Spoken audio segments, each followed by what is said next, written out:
ഒരു മിനിറ്റ് സുഹൃത്തുക്കളെ, കഥ തുടങ്ങുന്നതിന് മുൻപ് ഒരു കാര്യം.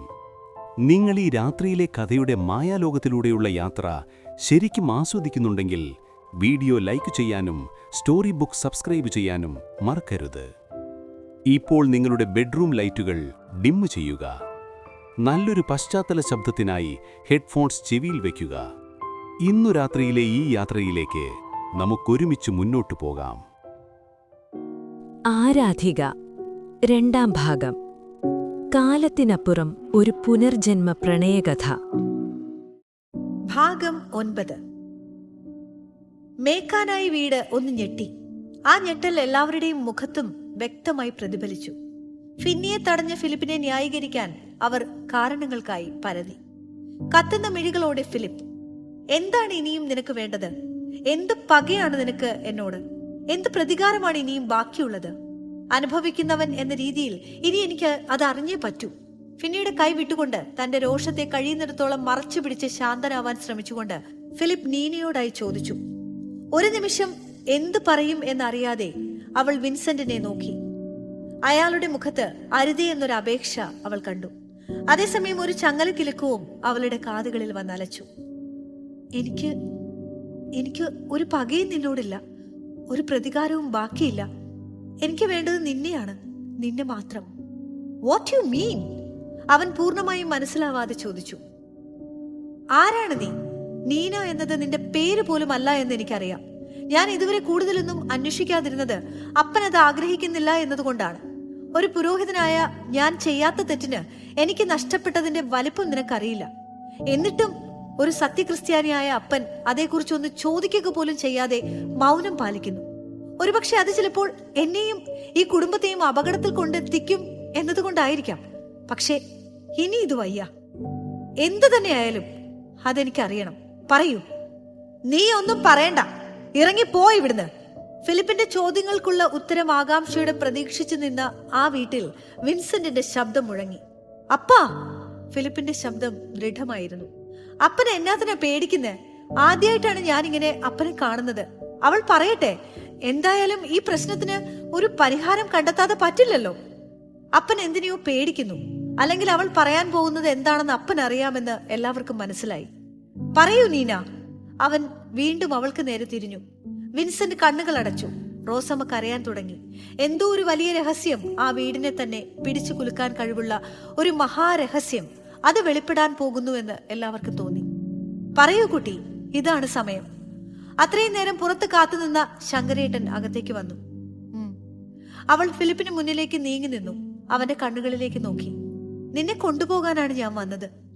നീ എന്ന ആ വിളി അവൾക്ക് തന്നിലുള്ള അധികാരത്തെയാണ് കാണിക്കുന്നതെന്ന് അവൻ ഞെട്ടലോടെ തിരിച്ചറിഞ്ഞു. എന്നെ കൊണ്ടുപോകാനോ? എവിടേക്ക്? നിന്റെ വീട്ടിലേക്ക്, നമ്മുടെ വീട്ടിലേക്ക്.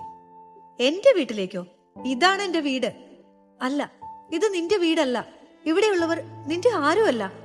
നിന്നിൽ അവകാശമുള്ളവരെ നീ ഇനിയും തിരിച്ചറിഞ്ഞിട്ടില്ല. കേൾക്കുന്നത് വിശ്വസിക്കാൻ അവർക്ക് പ്രയാസം തോന്നി. അതെ, ഇത് നിന്റെ അച്ഛനാണ്, ഇത് നിന്റെ അമ്മയാണ്, ഇവർ നിന്റെ സഹോദരങ്ങളുമാണ്. കർമ്മം കൊണ്ട് മാത്രം, ജന്മം കൊണ്ടല്ല. മേക്കാനായി വീടിന്റെ അടിത്തറ കുലുങ്ങുന്നത് എല്ലാവരും ഒരുപോലെ കണ്ടു. എല്ലാവരും ഞെട്ടി നിന്ന ആ നിമിഷം ഫിലിപ്പിന്റെ കൈ നീനയുടെ കവിളിൽ ആഞ്ഞു പതിച്ചു. വേച്ചുപോയ അവളെ ശങ്കരേട്ടൻ താങ്ങി. ഫിലിപ്പിന്റെ കൈ അവൾക്ക് നേരെ ഉയരുന്നത് ഇത് 2ാം തവണയാണ്. അവകാശമുള്ളവനെങ്കിലും അത് അംഗീകരിക്കാത്തടത്തോളം ഇനി വീണ്ടും അംഗീകരിച്ചാൽ അത് തന്റെ തെറ്റാണ് എന്ന് മനസ്സിലാക്കിയ ശങ്കരേട്ടൻ ദേഷ്യത്തിൽ ഫിലിപ്പിന് നേരെ തിരിഞ്ഞു. ഈ കുട്ടിയെ ചേർത്ത് നിർത്തേണ്ട കൈകളാണ് കൊച്ചു തമ്പുരാന്റേത്, അല്ലാതെ തല്ലി അകറ്റേണ്ടതല്ല. ഓർമ്മിച്ചോളൂ. ഇനി ആവർത്തിക്കരുത്. തടയാൻ മാത്രമല്ല, തിരുത്താനുള്ള അധികാരവും അധികാരപ്പെട്ടവർ എന്നെ ഏൽപ്പിച്ചിട്ടുണ്ട്. ശങ്കരേട്ടാ! നീനയുടെ ശബ്ദം അധികാരത്തോടെ ഉയർന്നു. ആരോടാണ് സംസാരിക്കുന്നതെന്ന് ഓർമ്മ വേണം. വാക്കുകൾ സൂക്ഷിക്കൂ. മഹാദേവനോട് ആരെങ്കിലും എതിർത്ത് സംസാരിച്ചാൽ രുദ്രയായി മാറുന്ന ആവണി. അരുതാത്തത് ചെയ്തുപോയി. അവളെ തല്ലരുതായിരുന്നുവെന്ന് അവന് തോന്നി. അവളുടെ കവിളിൽ ചുവന്നു കിടന്ന വിരൽപ്പാടുകൾ അവന്റെ നെഞ്ചിൽ നീറ്റലുണ്ടാക്കി. ഫിലിപ്പിന്റെ കയ്യിൽ നിന്ന് തല്ലുകൊണ്ടിട്ടും അവന് വേണ്ടി രോഷം കൊള്ളുന്ന അവളെ അവർ അത്ഭുതത്തോടെ നോക്കി. ക്ഷമിക്കൂ, ശങ്കരേട്ടൻ വിനയത്തോടെ ഫിലിപ്പിനോട് പറഞ്ഞു. തമ്പുരാനോ? ഞാൻ വിൻസെന്റ് മേക്കാനിയയുടെ മകനാണ്, ഫിലിപ്പ് വിൻസെന്റ് മേക്കാനായി. അവൻ നിന്ന് വിറച്ചു. അല്ലേ അപ്പ? പറയൂ അപ്പ. അവൻ അപ്പനടുത്തേക്ക് ചെന്നു. അതേടാ തെമ്മാടി, നീ ഈ അപ്പന്റെ മോനാ, അപ്പന്റെ പൊന്നുമോൻ. പറഞ്ഞു തീർത്തപ്പോഴേക്കും അയാളുടെ ശബ്ദമിടറി. അത് ശ്രദ്ധിച്ച ഫിലിപ്പിന്റെ നെഞ്ചിൽ ഒരു വെള്ളിടി വെട്ടി. താൻ ഈ അപ്പന്റെ മകനല്ലേ? ഇത് തന്റെ അമ്മച്ചിയല്ലേ? ഇവരൊക്കെ തന്റെ സഹോദരങ്ങളല്ലേ? അവനത് ചിന്തിക്കാൻ കൂടി കഴിയില്ലായിരുന്നു. വിൻസെന്റ് തളർന്ന് സെറ്റിയിലേക്കിരുന്നു. നീ അപ്പന്റെ പൊന്നുമോനാ, അയാൾ പുലമ്പിക്കൊണ്ടിരുന്നു. ഇച്ചായ, റോസമ്മയുടെ നിലവിളി ഉച്ചത്തിലായി. മരവിച്ച അവസ്ഥയിൽ ഫിന്നിയും ജക്കുവും ജെസ്സിയും. ഫിലിപ്പിന് കാര്യങ്ങൾ മനസ്സിലാവുകയായിരുന്നു. അപ്പൻ മൗനം പാലിച്ചതിന്റെ അർത്ഥം അവൻ തിരിച്ചറിയുകയായിരുന്നു. ഫിലിപ്പ് നടന്ന് വിൻസെന്റിന്റെ അരികിലെത്തി. അയാളുടെ കാൽക്കലേക്കിരുന്നു. അപ്പാ. ഒരു നേർത്ത നിലവിളി അവനിൽ നിന്നുണ്ടായി. കണ്ടുനിന്ന ഫിന്നിക്കും ജക്കുവിനും ദേഷ്യവും സങ്കടവും ഇരച്ചു കയറി. നീനയോടായിരുന്നു അവർക്ക് ദേഷ്യം. ഞാൻ പറയാം. എല്ലാവരും നീനയെ നോക്കി. 26 വർഷം മുൻപ് ഒരു ദിവസം പോലും പ്രായമില്ലാത്ത നിന്നെ കയ്യിൽ ഏറ്റുവാങ്ങിയപ്പോൾ മുതൽ നീ ഇദ്ദേഹത്തിന്റെ മകനാണ്. സ്വന്തം മകനെ പോലെയുള്ള വളർത്തുമകൻ. നീന ശങ്കരേട്ടനെ നോക്കി. അയാൾ ഫിലിപ്പിനടുത്തേക്ക് ചെന്ന് അവന്റെ തോളിൽ പിടിച്ചെഴുന്നേൽപ്പിച്ചു. നിന്റെ പിൻകഴുത്തിൽ തെളിയുന്ന ഈ അടയാളം എന്തിൻ്റെതാണെന്ന് അറിയോ കുട്ടി? ഫിലിപ്പ് വെറുതെ അയാളെ നോക്കി നിന്നു. വിൻസെന്റിന് എതിർക്കാൻ കഴിയുമായിരുന്നില്ല.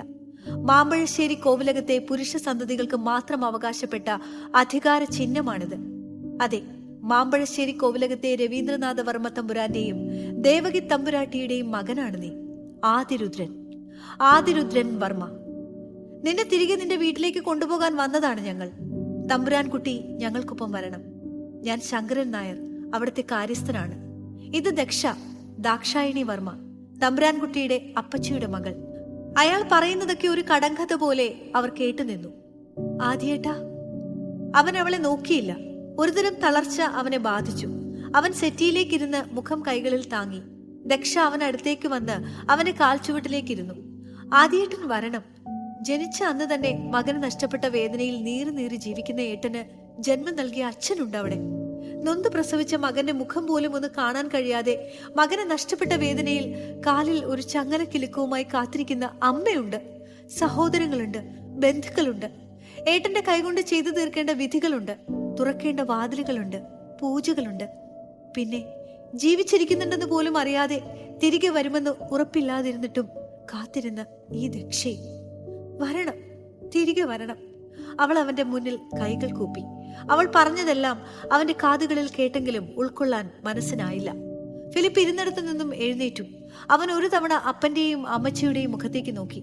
അവൻ എന്താണ് പറയാൻ പോകുന്നതെന്ന് എല്ലാവരും ആകാംക്ഷയോടെ കാതോർത്തു.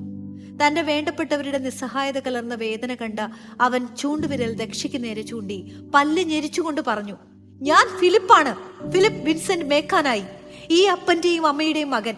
ഇതാണ് എന്റെ വീട്, ഇത് മാത്രമാണ് എന്റെ വീട്. നീ പറഞ്ഞത് സത്യമാണെങ്കിലും നുണയാണെങ്കിലും ഞാൻ പറഞ്ഞതിന് മാറ്റമില്ല. പൊയ്ക്കോളൂ.